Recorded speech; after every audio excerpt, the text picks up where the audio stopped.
Welcome to టీసెట్. నేను మీ లింగదాస్. పోటీ పరీక్షలకి prepare అవుతున్న అభ్యర్థుల కోసం టీసెట్ వారు అందిస్తున్న శిక్షణా తరగతుల్లో భాగంగా ప్యూర్ మ్యాథ్స్ అనే టాపిక్లోంచి మనము జామెట్రీని డిస్కస్ చేస్తున్నాం. నిన్నటి క్లాస్లో కొంతవరకు మనం సర్కిల్స్ యొక్క అన్ని కాంపోనెంట్స్ని మనం ఇక్కడ డిస్కస్ చేయడం జరిగింది. ఈరోజు మనము అదే టాపిక్ యొక్క కొన్ని క్వశ్చన్స్ మనం ఇక్కడ డిస్కస్ చేయడానికి ప్రయత్నం చేద్దాం. సో క్వశ్చన్ నెంబర్ 1 మనం ఇక్కడ చూసినట్లయితే Q అనే బిందువు నుండి వృత్తం మీదకు గీయబడిన స్పర్శరేఖ యొక్క పొడవు 24 సెంటీమీటర్లు, వృత్త కేంద్రం నుండి బిందువు గల దూరము 25 సెంటీమీటర్లైన వృత్త వ్యాసార్థము ఎంత?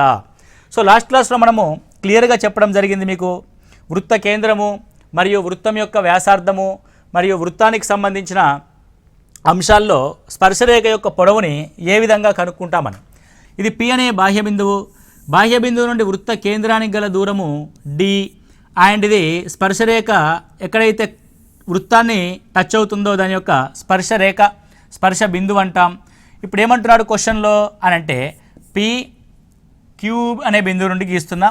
Q అనే బిందువు నుంచి గీస్తుంటే గీయబడిన స్పర్శరేఖ యొక్క పొడవు 24 సెంటీమీటర్లు, Q నుండి కేంద్రానికి గల దూరము 25 సెంటీమీటర్లు అయితే దాని యొక్క రేడియస్ ఎంత అన్నది మన యొక్క ప్రశ్న. ఇక్కడ ఏమంటారంటే d² మనకు తెలుసు ఆల్రెడీ 24 స్క్వేర్ మైనస్ r² మనం చూస్తాం. దట్ r² ఆల్రెడీ d² యొక్క వాల్యూ మనకు తెలుసు. 25 square is equal to 24 square plus r². Only r² కావాలి కాబట్టి 25 స్క్వేర్ మైనస్ 24 స్క్వేర్ రాస్తే a² మైనస్ b² రూపంలో ఉంటుంది. ఇది 25 plus 24 into 25 minus 24 r is equal to root తీసుకుంటాము. This is root 49 is equal to 7. What is the value? A is equal to అంటే radius is equal to option A 7 centimetres అనేది value. So ఇదంతా చేయకుండా మీరు ఒకే ఒక విషయాన్ని గుర్తుపెట్టుకోండి. ఏమి ఆ విషయము అని అంటే వృత్తానికి ఒక స్పర్శరేఖను గీసినప్పుడు స్పర్శరేఖ యొక్క పొడవు, వృత్త కేంద్రం నుంచి గల దూరము మరియు వ్యాసార్థము, ఓకే 3 కాంపోనెంట్స్ ఉన్నాయి. ఇది వృత్తం యొక్క వ్యాసార్థము, ఇది టాంజెంట్ యొక్క పొడవు, స్పర్శరేఖ యొక్క పొడవు. ఆ స్పర్శరేఖ ఎక్కడి నుంచి గీసామో ఆ బిందువు నుంచి వృత్త కేంద్రానికి గల దూరం. ఇందులో D అనేది మనం ఏర్పాటు చేయబోయే రైట్ యాంగిల్ ట్రయాంగిల్లో హైపోటెన్స్ హైయెస్ట్ కొలత అవుతుంది కాబట్టి D ఎప్పుడు హైయెస్ట్గా ఉంటుంది. ఏంటా D? 25 centimetre. What about length of the tangent? 24 centimetres. ఇక్కడ మీరు గమనిస్తే 24, 25. సో ఇది రైట్ యాంగిల్ ట్రయాంగిల్ మనకు ఒక స్టాండర్డ్ రేషియోస్ తెలుసు. 3:4:5, 7:24:25, 5:12:13, 8:15:17 అని స్టాండర్డ్ రేషియోస్ తెలుసు. ఇందులో 24, 25 ఉన్న వాల్యూ కలిగిన త్రికోణమితి విలువలేంటి అంటే లంబకోణ త్రిభుజం యొక్క విలువలేంటి అంటే 7. దెన్ రేడియస్ విల్ బి 7 అని మనం ఈజీగా ఐడెంటిఫై చేస్తాం. సో 24, 25 అనే వాల్యూ కనబడగానే 7 అని మనం ఐడెంటిఫై చేయాల్సి ఉంటుంది. ఓకే, వెరీ సింపుల్, ఏమి చేయాల్సిన అవసరం లేదు. నెక్స్ట్ వన్ ఇక్కడ చూడండి. ఓ కేంద్రంగా TP మరియు TQలు 2 స్పర్శరేఖలు. Angle POQ is equal to 110 degrees అయితే PTQ ఈజ్ ఈక్వల్ టు ఎంత? సాధారణంగా ఇది PT మరియు PQ, OQ అండ్ OP 4 భుజాలు కలిగిన ఒక చతుర్భుజము. చతుర్భుజంలోని కోణాల మొత్తము 360 డిగ్రీలు. అందులో P వద్ద ఉండే కోణము లంబకోణము అండ్ Q వద్ద ఉండే కోణం లంబకోణం. So 90 + 90 180 is already over. In 360 degrees 180 అయిపోతే ఇంకా 2 కోణాల మొత్తం 180 అవుతుంది. అందులో ఈ విలువ 110 కాబట్టి T వద్ద ఉండే కోణం యొక్క విలువ 70 degrees. So angle PTQ is equal to 70 degrees. కాబట్టి వాట్ ఈస్ ద వాల్యూ?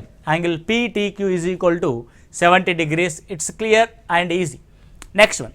ఓ కేంద్రంగా గల వృత్తానికి బిందువు P నుండి PA మరియు PB స్పర్శరేఖలు గీయబడ్డాయి. స్పర్శరేఖల మధ్య కోణం 80 డిగ్రీలైన POA ఈజ్ ఈక్వల్ టు ఎంత? Now I'm going to take one circle. So నేను సర్కిల్ని ఇక్కడ తీసుకుంటున్నాను. ఇది సర్కిల్. సో సర్కిల్లో సెంటర్ని గుర్తించా, రైట్. సో ఇప్పుడు చూడండి, ఓ కేంద్రంగా గల వృత్తానికి ఓ కేంద్రంగా గల వృత్తానికి పి అనే బిందువు నుండి పిఏ పిబి అనే స్పర్శరేఖలు గీసాం. స్పర్శరేఖల మధ్య కోణము 80 డిగ్రీలు. ఓకే, అయినా యాంగిల్ బిట్వీన్ పిఓఏ ఎంత? పిఓఏ అనేది ఎంత? ఓకే, క్లియర్గా ఉంది కదా, రైట్. సో ఇక్కడ ఏ దగ్గర ఎంత ఉంటుందంటే ఆల్రెడీ లంబ కోణం 90 డిగ్రీలు ఉంటుంది. ఈ రెండింటి మధ్య ఏర్పడిన కోణము 80 డిగ్రీలు. గత క్లాస్లో 80 డిగ్రీలు అనేది ఈ డిస్టెన్స్ డి అనే రేఖ సగంగా విభజిస్తుందని చెప్పాం. కాబట్టి పైవైపు ఏర్పడే కోణం విలువ 40 డిగ్రీస్. ఇక్కడ మరి ఓ వద్ద ఏర్పడే కోణం పిఓఏ కోణం ఎంత? త్రిభుజంలో ఉండే కోణాల మొత్తం 180 డిగ్రీలు. 90 + 40 already over 130. The next POA is equal to ఎంత? 50 degrees. So what is the angle at POA? 50 డిగ్రీలుగా మనం గుర్తు. చూడండి, ఒకదానితో ఒకటి ఇంటర్లింక్ చేయబడి ఉంటాయి అంశాలు. ఓకే, నెక్స్ట్ వన్ చూస్తే, వృత్త కేంద్రం నుండి 5 సెంటీమీటర్ల దూరంలో గల బిందువు ఏ నుండి గీయబడిన స్పర్శరేఖ యొక్క పొడవు 4 సెంటీమీటర్లైన వృత్త వ్యాసార్థాన్ని కనుగొనండి. ఇక బొమ్మ వేయడము, d² = L² + R² ఫార్ములాను అప్లై చేయడం కాదు. మీరు కాన్సెప్ట్ని అర్థం చేసుకుంటే రేడియస్ R, ట్యాంజెంట్ యొక్క లెంత్ L, కేంద్రం నుండి గల దూరము D, ఈ మూడు కూడా లంబకోణ త్రిభుజాన్ని ఏర్పరుస్తాయి. అందులో D అనేది హైపోటెన్యూస్ అవుతుంది. అందులో D యొక్క దూరం ఎంత? 5 సెంటీమీటర్లు. అందులో లెంత్ ఆఫ్ ది ట్యాంజెంట్ ఎంత? 4 సెంటీమీటర్లు. 4,5 ఉన్నప్పుడు రేడియస్ యొక్క లంబకోణ త్రిభుజం కొలత ఎంత ఉండాలి? 3 సెంటీమీటర్లు ఉండాలి. That's it. 3, 4, 5. Okay, now next. So 5 సెంటీమీటర్లు 3 సెంటీమీటర్ల వ్యాసార్థములతో 2 ఏకకేంద్ర వృత్తాలు గీయబడ్డాయి. చిన్న వృత్తాన్ని స్పర్శించే పెద్ద వృత్తం యొక్క జా పొడవుని కనుగొనండి. చిన్న వృత్తాన్ని స్పర్శించే పెద్ద వృత్తం యొక్క జా పొడవుని కనుగొనండి. రైట్, ఇవి ఏకకేంద్ర వృత్తాలు అని అంటాం. అంటే ఒకే కేంద్రము కలిగిన వృత్తం. ఇదొక చిన్న వృత్తం. రైట్, సో ఇప్పుడు ఈ చిన్న వృత్తానికి ఇంకొక పెద్ద వృత్తాన్ని తీసుకుందాం. సో రెండింటి యొక్క కేంద్రములు ఒకటే అవ్వాలి. సో రెండింటి యొక్క కేంద్రాలు ఒకటే అయినాయి. Okay, right. So nice. So ఇక్కడ ఏకకేంద్ర వృత్తాల్ని మనం ఇక్కడ తీసుకోవడం జరిగింది. ఏకకేంద్ర వృత్తాల్లో ఇక్కడ చూడండి, దీని యొక్క వ్యాసార్థము 3, దీని యొక్క వ్యాసార్థము 5. ఈ విధంగా ఉంది.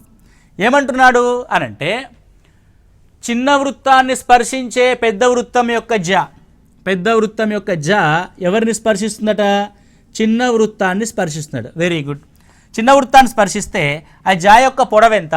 ఇక్కడ మీరు గమనించండి, వృత్త కేంద్రం నుంచి ఇక్కడికి ఉన్న కొలత ఎంత? 5. ఇది రేడియస్ 3. ఇప్పుడు ఈ జా యొక్క విషయాన్ని కనుక గమనిస్తే మనం గత క్లాస్లో తెలుసుకుందాం. జా నుంచి వృత్త కేంద్రానికి గనక లంబాన్ని గీస్తే ఆ జా యొక్క పొడవు 2 సమాన భాగాలుగా విభజించబడుతుంది. Half of the part 3, 4, 5. Enter మనకు మైండ్లో రిమెంబర్ అవ్వాలి. ఇది లంబకోణ త్రిభుజములోని కొలతలు. 3 ఉంది, 5 ఉంది, కాబట్టి ఈ కొలత 4. ఈ పార్ట్ 4 అయితే ఈ పార్ట్ కూడా 4. కాబట్టి మొత్తం జా యొక్క పొడవు ఎంత? 4 + 4 that is equal to 8 centimetres. కాబట్టి చిన్న వృత్తాన్ని స్పర్శించే పెద్ద వృత్తం యొక్క జా పొడవు ఎంతండి? 8 సెంటీమీటర్లు. It's a clear. Okay, next question. 4 సెంటీమీటర్ల వ్యాసార్థము 30 డిగ్రీలు కోణంగా గల వృత్తం యొక్క త్రిజ్యాంతర వైశాల్యంను కనుగొనండి. అదేవిధంగా సంబంధిత అధిక త్రిజ్యాంతర వైశాల్యాన్ని కూడా కనుగొనండి. సో 30 డిగ్రీలతో ఒక సెక్టార్ ఏర్పడితే ఆ సెక్టార్ యొక్క ఏరియా, మిగతా సెక్టార్ గురు సెక్టార్ ఉంటుంది కదా, అంటే గురు త్రిజ్యాంతరం అధిక త్రిజ్యాంతరం ఉంటుంది కదా, ఆ సెక్టార్ యొక్క వైశాల్యం కూడా మనం కనుక్కోవాల్సి ఉంటుంది. ఇప్పుడు ఇది వృత్తము.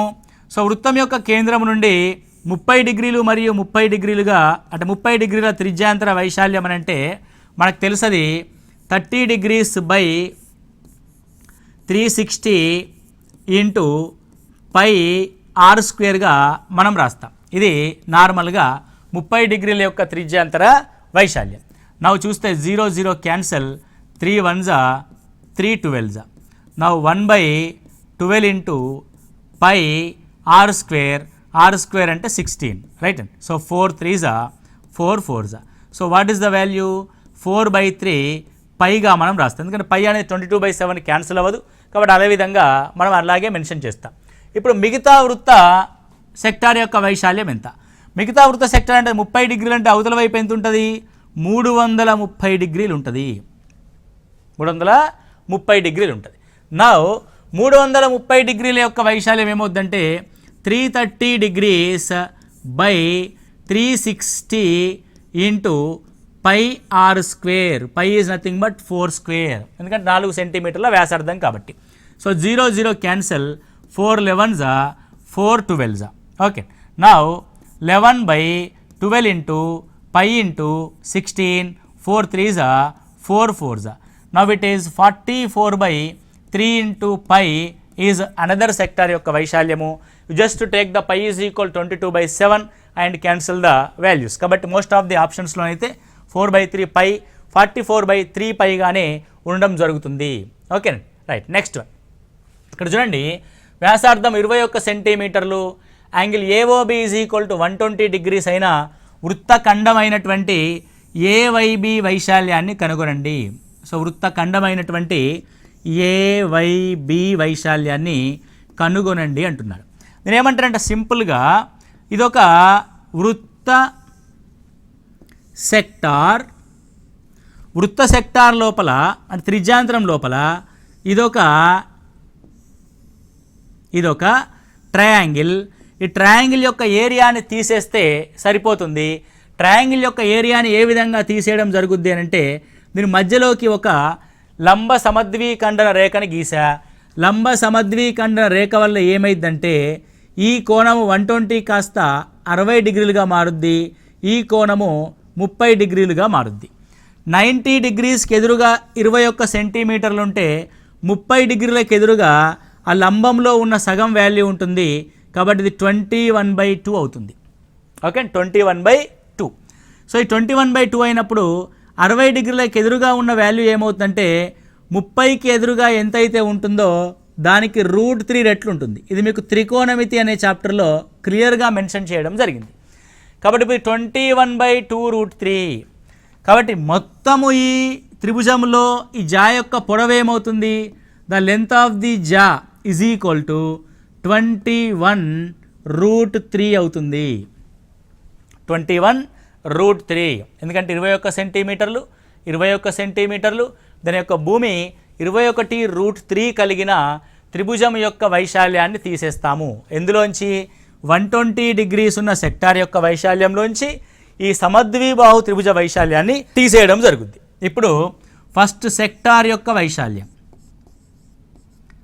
సెక్టార్ వైశాల్యం మైనస్ త్రిభుజ వైశాల్యం, రైట్ అండి. సెక్టార్ యొక్క వైశాల్యం ఏమవుద్దంటే 120 degrees by 360 into pi r square అవుద్ది. మైనస్ ఆర్ యొక్క వాల్యూ ఎంత అంటే 21, ఆల్రెడీ మనకు తెలుసు, ఇట్ ఈజ్ 21 స్క్వేర్. మైనస్ త్రిభుజ వైశాల్యం ఏమవుద్దంటే భూమి ఇంటూ ఎత్తుగా తీసుకోవచ్చు, హాఫ్ ఇంటూ భూమి వచ్చేసి 21√3 అండ్ హైట్ వచ్చేసి 21/2. 21/2. ఇక్కడ 123s 360. మీరు జాగ్రత్తగా గమనిస్తే రెండిట్లో 21 స్క్వేర్ ఉంది, 21 స్క్వేర్ ఉంది. Let's common the 21 square.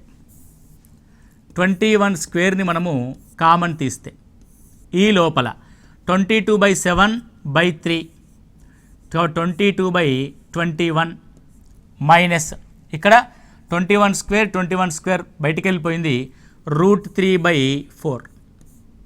What is the value? √3/4. Okay, now దీన్ని సింప్లిఫై చేయడానికి ప్రయత్నం చేస్తే ఇది 21 square of 22 4s 88 minus 21√3. I'm going to cross multiply the both denominators 21 into 4. Now in this case 21 స్క్వేర్లోంచి 21 cancel అయిపోద్ది. ఇప్పుడు క్లియర్గా మనం ఏం రాయొచ్చు అని అంటే 21/4 ఇంటూ 88 మైనస్ 21√3గా మనం రాయొచ్చు. సో కాబట్టి what is the area of that segment? 21/4 of 88 minus 21√3. Okay, so నీకు ఇంకా అంటే కొంత ఓపిక ఉండి 21 ఇంటూ 88 చేసి మైనస్ 441√3 చేసి బై 4 కూడా చేయొచ్చు. కానీ ఎగ్జామినర్ ఇక్కడికి సింప్లిఫై చేసి వదిలేస్తాడు. 21/4 ఆఫ్ √88 మైనస్ 21√3గా మనం చూస్తాం. అంటే ఏం చేస్తాం మనము? మొత్తం సెక్టార్ యొక్క వైశాల్యంలోంచి ఏర్పడిన ఈ త్రిభుజ వైశాల్యాన్ని తీసేసాము. Okay, very clear. Right, now next question. 6 సెంటీమీటర్లు వ్యాసార్థము, సెక్టార్ కోణము 60 డిగ్రీలుగా గల త్రిజ్యాంతరం యొక్క వైశాల్యాన్ని కనుగొనండి. సో త్రిజ్యాంతర వైశాల్యం is equal to θ/360 into πr². r² అంటే 6². So 66 360. r² r cancel. So now the value will be π into 6 అంటే 6π.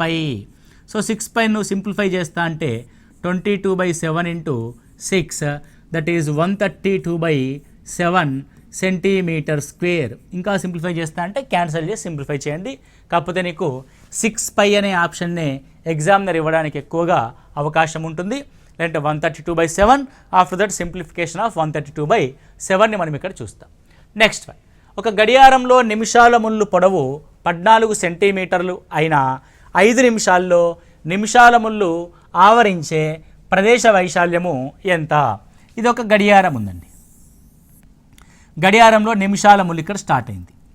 దీని యొక్క పొడవు ఎంత ఉంది? 14 సెంటీమీటర్లు. అంటే ఐ మీన్ ఇట్ ఈ వృత్తంలో ఇది వ్యాసార్థంగా తీసుకుంటాం. సో నిమిషాల ముళ్ళు యొక్క పొడవు ఎంత? వ్యాసార్థం. 12 మీది నుంచి 1 మీదికి వస్తే అది 5 నిమిషాలు అయినట్టు లెక్క. కాబట్టి 5 నిమిషాల్లో ఈ ఏరియా యొక్క వైశాల్యం ఎంత అని మనల్ని ప్రశ్న చేస్తున్నాడు, క్వశ్చన్ చేస్తూ ఉన్నాడు.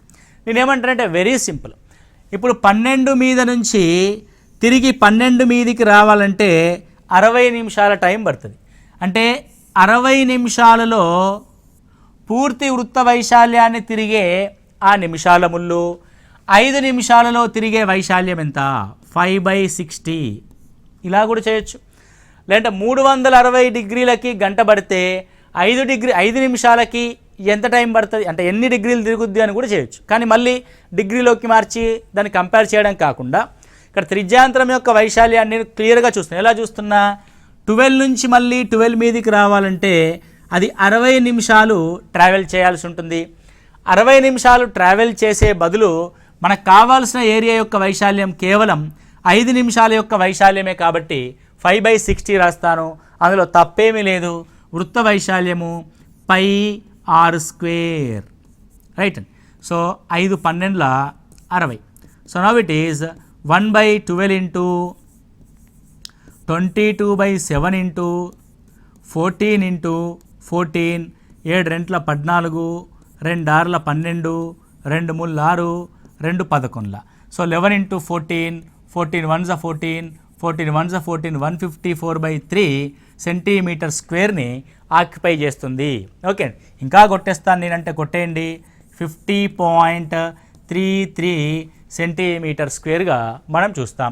సో సింపుల్గా ఎగ్జామినర్ ఏం చేస్తాడంటే 154/3 సెంటీమీటర్స్గా రాస్తాడు. సో మొత్తం సర్కిల్ని ఆక్యుపై చేయడానికి ఆ నిమిషాల ముళ్ళుకి పట్టే సమయం 1 గంట. కానీ కేవలం మనం 5 నిమిషాలు మాత్రమే ఆక్యుపై చేసే ఏరియాని కనుక్కోవాలి కాబట్టి దాన్ని 5/60గా రాస్తాం.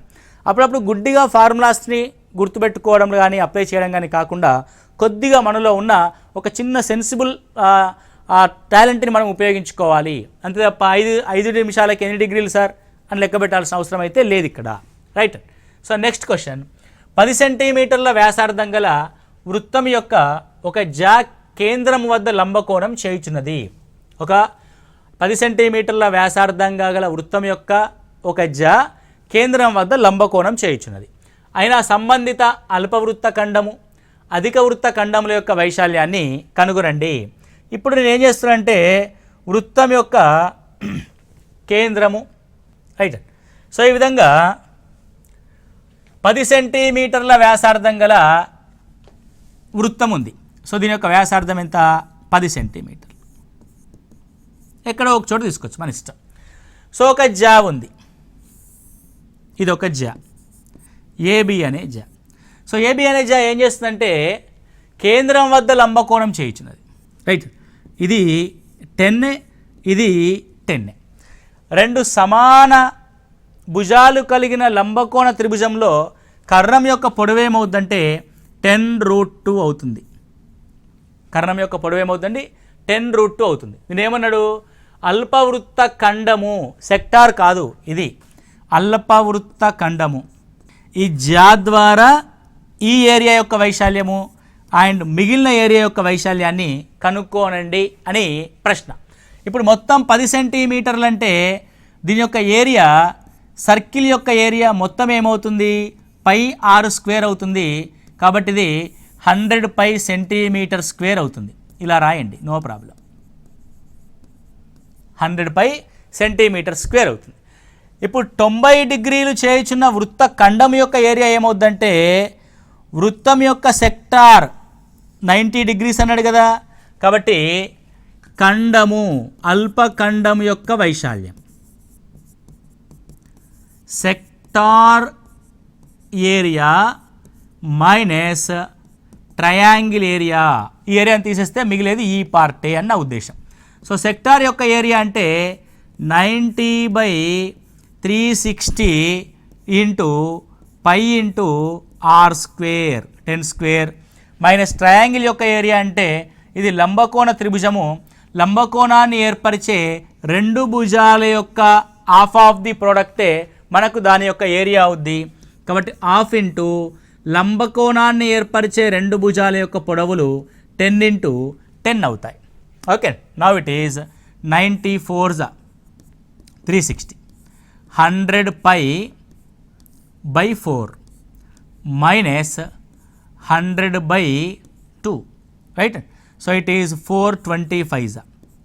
It is 250.